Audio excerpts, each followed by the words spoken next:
আপনাদের কাছে সেই ঋণ এবার পূরণ করতে চাই।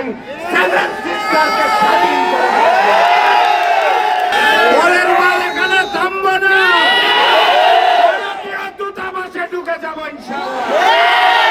খুনি হাসিনাকে ফেরতের দাবিতে আমার দল চাকপার পক্ষ থেকে ভারতীয় দূতাবাস ঘেরাও করতে এসেছিলাম। সেদিন বাড্ডার মোড়ে আমাদেরকে পুলিশ থামিয়ে দিয়েছিল। আজকে আরো বহুদূর এগিয়ে এসেছি, পরের বার এখানে থামবো না, দূতাবাসে ঢুকে যাবো ইনশাআল্লাহ। সর্বপ্রথম বলতে চাই, আমার দেশে থেকে, আমার দেশে খেয়ে, আমার দেশে জীবিকা নির্বাহ করা এইখানে উপস্থিত সকল মিডিয়াকে, সেদিন চাকপার ঘেরাও কর্মসূচি ভারতীয় পত্রিকায় ছবি সহ নিউজ এসেছিল। আপনারা মনে করেন ক্ষমতায় থাকতে হলে বোধহয় হিন্দুস্তানের বন্ধুত্ব প্রয়োজন।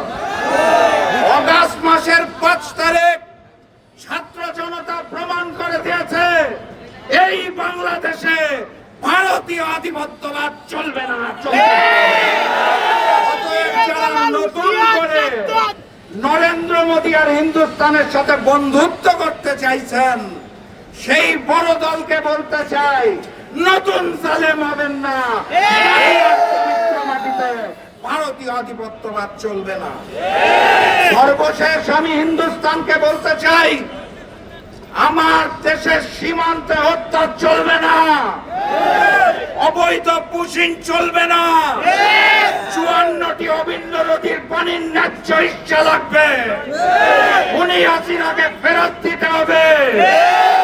হাতির উপর আক্রমণ করা সন্ত্রাসীদের আপনারা রক্ষা করছেন, তাদেরকে ফেরত দিতে হবে।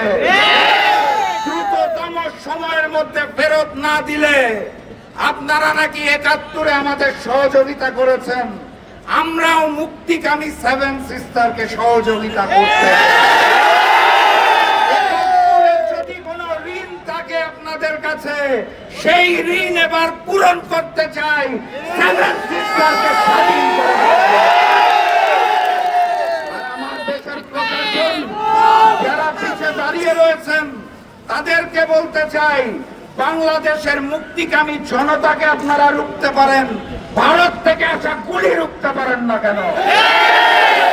আপনাদের কাছে তথ্য থাকার পরেও আপনারা যদি হিন্দুস্তানি গোলামি করার জন্য প্রস্তুত থাকেন, তাহলে আপনাদের বিরুদ্ধে আরো একটি অভ্যুত্থান হবে ইনশাআল্লাহ।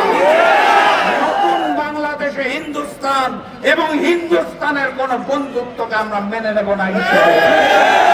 নারায়ে তাকবীর।